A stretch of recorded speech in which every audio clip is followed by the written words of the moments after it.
Hi, my name is Rachel. If you don't know me already, I apologize for my filming setup. My filming equipment and setup is upstairs where my youngest is sleeping, and this is the time I have the quiet house. So, for those of you who don't know me, my name is Rachel. I am coming up on 11 years of marriage, and I would say the first 4 to 6 years were really hard until I started learning, partially through trial and error, and then from outside resources, how to work on myself and how to approach my marriage differently. And the huge game changer is when I read first The Surrendered Wife by Laura Doyle, and her later version is called The Empowered Wife. I suggest just starting with The Empowered Wife if you haven't read already.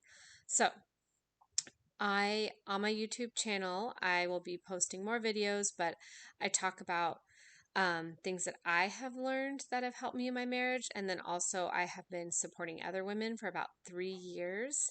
So I've learned a lot through helping them, and I've gained a lot of insight. So I like to share with you in the hopes that it can be beneficial to you in your marriage. I have a Facebook group called Hope for a Better Marriage. I also have a Patreon, Hope for a Better Marriage. So it's pretty easy to remember. It's all Hope for a Better Marriage. So if you're interested in learning more about how I support women, those are some options for you. I really just want to share my knowledge and encourage you and support you and help you to understand that by transforming yourself and learning ways that you can approach your marriage differently and your husband differently, there can be a lot of growth and transformation in your marriage. So there's always hope. All right. So Laura Doyle, she talks about the term or like the concept of staying on your paper. And I want to point out some ways that we don't always realize we're getting onto our husband's paper. So the concept of staying on your paper is not getting into trying to control, worry, criticize anything that your husband is fully responsible for. So, that could be like on his paper is what he eats, when he goes to bed. Those are basics, but even those can be difficult for us to relinquish control. His mood is on his paper. And that is what I'm going to be talking about today. So, a few Lord Oil skills come into play here. Things that one skill is receiving graciously, and then, staying on your paper. So, say that you, Lord Oil suggests expressing desires, and instead of saying, complaining and saying, "Oh, I'm so overwhelmed. The dishes are a mess. You never help me. Blah blah blah," or complaining about how exhausted you are, you figure out what it is you want and you say, I would love a break. Okay. Say you say that. Something like that. I would love a clean kitchen. I would love an hour by myself without the kids. So you say that. And your husband, he whatever you request or whatever you express your desire. If you did it Lord Doyle way, you would say I would love, instead of saying, hey, do this, or I need you to do this, or giving him a honey-do list. That's not quite with the skills, and we can get into that more if you're not familiar. But anyways, say you've expressed your desire and he wants to be your hero. But, he might be a little tired and grumpy. So he might do it, but he may be grumpy about it. He may even complain about it, but he, as a man, chose to do it. Now, there is an element, if you've started using the skills, ideally your husband knows that he can say no and there won't be repercussions. If there's still an unhealthy dynamic in your marriage where if he doesn't do it, he knows that you're going to be upset with him, you're going to be cold towards him, all those things, he might feel obligated to do it in that sense. But regardless, we're hoping that you're working on your paper, and your paper is all you are responsible for and all you can control. So, regardless, so say whatever reason he's grumpy about it, or or say you are not feeling well and he's helping take care of things, but he's not being as tender and compassionate, he's not saying the words that you would like him to say, that's not on your paper, and and that you don't want. So if he's doing that, you are grateful. He's helping you. He's still being your hero. If you're going to require him to do it with a smile on his face, that's control. We can't control how other people show up. We need to see the action. And sometimes, so men tend to really speak through their actions, and that's what you should believe, and that's what you should put the most, I guess. They might say one thing, they might complain and grumble, but their actions are usually what really show you, their commitment and their love for you. So, please, if you ask your husband to do something and he does it, even if he complains, he might be fishing. He might be fishing for some appreciation. He might just, we do things we don't want to do sometimes because we know it's the right thing to do. We all begrudgingly do some things. As I've transformed and worked on myself, I can lovingly serve my family a lot more, especially in like having a more healthy dynamic in my marriage. It's a lot easier. I'm taking care of myself, but we all do things, that we don't want to do out of love for other people. So if your husband is doing what you've asked, and maybe not even exactly how or on the timeline, but if he is attempting to fulfill your desire or attempting to do anything to make your life easier or to make you feel loved and supported, please receive it graciously. Thank you. Thank you so much for doing that. You're my hero. If it's like the tiniest thing, maybe don't go overboard with it. I mean, there's two schools of thoughts on this. I kind of um, tend towards like, simple thank you. I appreciate that. That made my life easier. You don't have to like jump up and down for the tiniest things, but sometimes, that can be fun. Like, play it up. And if he's still complaining, then you might need to walk away. You don't want to get in argumentative mode where you say, hey, you agreed to do this. I didn't force you to do this. You could have told me no. It's just a simple, I hear that you didn't want to do that and you still did it. I feel so loved. You're amazing. Something simple like that. You could get flirtatious. You could be touchy feely with him, whatever feels natural and, fits for you. But don't, Laura calls that bait. Don't take the bait and get into an argument. You don't have to show up for that or join that dance. And you are both learning new relationship dynamics and patterns and dance moves. So it's going to take time for him to adjust as well to the changes you're trying to make and the changes in you. So please, please, please do not get argumentative with him. Do not remind him that he agreed. A simple thank you, appreciation, maybe an I hear you. If it is an enjoyable task, you can commiserate in that. But yeah, please try to do that. Um, and yeah, so just make sure you're receiving graciously. And then in regards to our husband's moods, it can be so easy to get caught up in that and kind of feel like we want to appease him.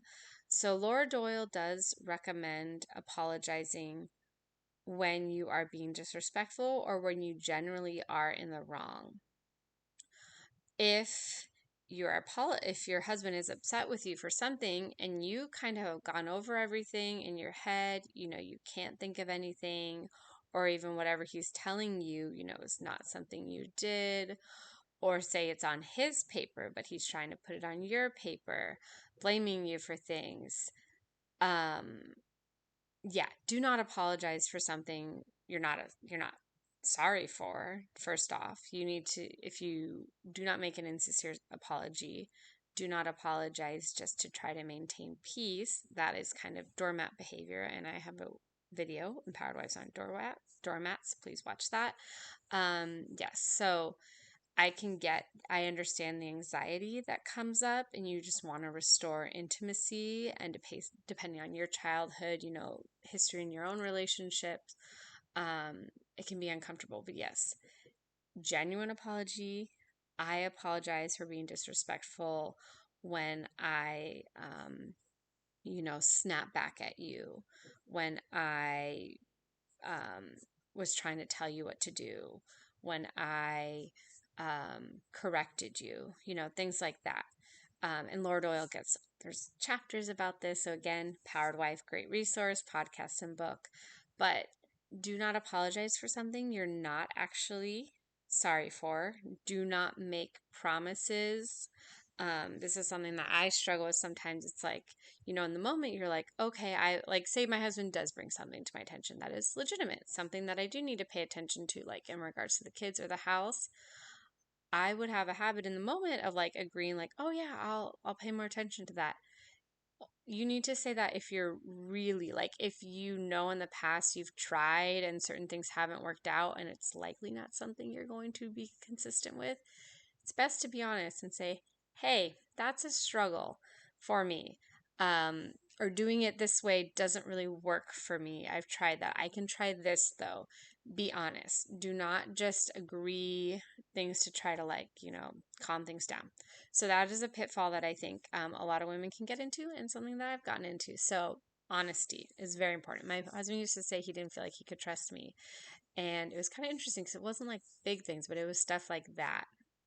So now, yeah, I don't apologize for things you're not actually sorry for, or especially things you didn't do just to make the peace. Don't agree to things just to make the peace. Be honest. Stand up for your own integrity and your own integrity and dignity, and be an empowered woman. So I hope that those are helpful. And then in general, duct tape. That's another thing I want to talk about. So Laura Doyle recommends pretending to wear duct tape to keep yourself from being disrespectful, controlling, overly helpful, those kinds of things. This is again where women might get the confusion. Laura Doyle is not advocating for you to be a doormat. So that video is again recommended. But duct tape would not be used, say, your husband is crossing the line and he is calling you names, calling your children names. He is getting really cruel. He's not just like saying harsh, like, oh, the dishes weren't done, something like that. Depending on the situation, maybe you might say ouch, but that's a straightforward observation. Sometimes men speak more gruffly. But if he's like calling you horrendous names, like just doing anything like that, crossing the lines, that's not a time to duct tape. That's a time to stand up for yourself with dignity and say, I don't deserve that. I can't be spoken to this way. And you leave. And in my video about not being a doormat, I talk more about what to do in those situations. So I hope this is helpful. These are just a few common pitfalls that I see in implementing the skills from Empowered Wife. And just in general, the biggest thing, the one about like if your husband chooses to help or is doing anything for you, even if on his own volition, his mood is on his paper. Lovingly appreciate that. And in general with moods, give your husband space to be in a mood. We all struggle. I know it's a struggle even with my kids being in moods. It's hard not to be affected by it. Do self-care, do what you need to do. I mean, you can be affectionate with him, you can try to joke with him, do things that are natural for you, not trying to necessarily manipulate his mood. But yeah, so make sure you're good on your paper. Walking on eggshells actually isn't helpful and it's not respectful. There's podcast episodes on Powered Wife on that. And I can get into that in a different video. I don't want to make this too long. So his mood is on his paper. You just have to keep reminding yourself that. And also, don't try to pay attention to how you're filtering his actions. So many times we have a story in our head where it's like, oh, he's doing this because of that. You're getting on his paper. Get off his paper. So take his words at face value, okay? Please try not to overanalyze everything. It is good to kind of assess, okay, is there anything that I did, that was not good? Is there anything on my paper that I need to apologize for?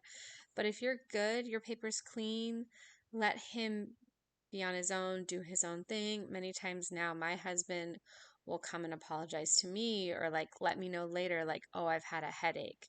And I could have been getting upset. I could have been getting into what we call needless emotional turmoil in my head, working up this story, getting myself anxious and upset, and setting the stage for not a good interaction with him, especially if he's not at his best. So please stay on your own paper. We can get distracted by stuff we need to deal with when we're focusing on our husbands and them. So pay attention to yourself. How do I feel? What do I want? What self-care do I need in that moment? What are my responsibilities that I might not be neglecting by focusing and worrying about him? There's a lot to get into, and I can get into so much more.